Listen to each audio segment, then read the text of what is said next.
The statements we're about to show you are from the Holy Quran, and is said to be the official, unchanged, pure word of God, revealed over 1400 years ago. Claiming to be the word of God is a heavy statement, and without proof, or if a single contradiction is found within the book, the apparent word of God will be proven false. So without further ado, let's put the book to the test.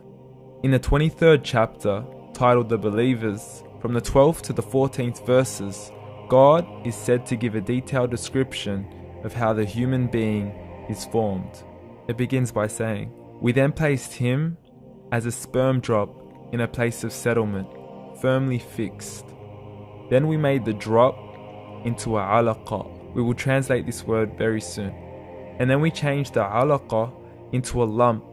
Then we made out of that lump into bones. And then we clothed the bones with flesh. Then we caused him to grow and come into being and attain the definitive human form." In the 21st century, we can now safely say that this verse is clearly describing the process of human development in correct chronological order. However, what we should be paying attention to in particular is the second stage, referring to the development of the embryo. The specific word used to describe the embryo in this verse is the word alaqa. The word alaqa, when translated into English, can mean three separate things. Firstly, a blood clot, or to be suspended, that is to be hanging or clinging to something, or thirdly and finally, a leech. Now, all three definitions don't come anywhere near what we perceive to be the human embryo. So, why are these words used, and what significance do they share with the human embryo? Can the embryo be described as a blood clot? Well, what do you think? In the 3rd week of embryonic development, a tubular heart joins with the blood vessels to form a primordial cardiovascular system, and by the end of the 3rd week, the blood is circulating and the heart begins to beat on day 21.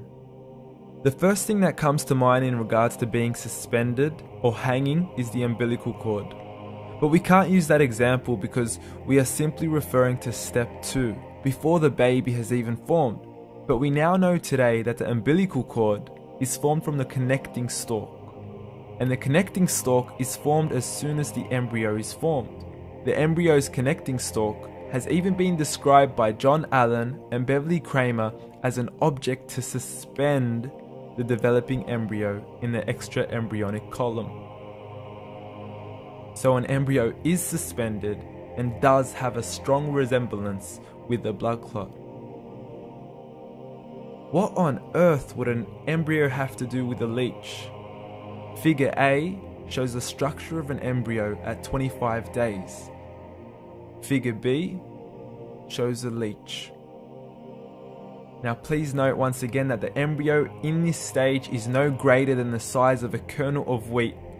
This is an X-ray of the embryo at 22 days. This is the internal structure of a leech. It's mind-blowing stuff, but you still haven't seen anything yet. This is the head of the embryo at 22 days. The detail you are seeing right now is absolutely impossible to be seen with the human eye and can only be seen with a microscope. This is the back end of a leech. There's no other words used to describe this other than mind-blowing. The pictures we have shown you are impossible to be seen with the human eye or even to be predicted by the human mind. Once again, the verses we have shown you were revealed over 1400 years ago to a man who couldn't read nor write. Are these the words of God? Descriptions of the human embryo in the Quran cannot be based on scientific knowledge in the 7th century.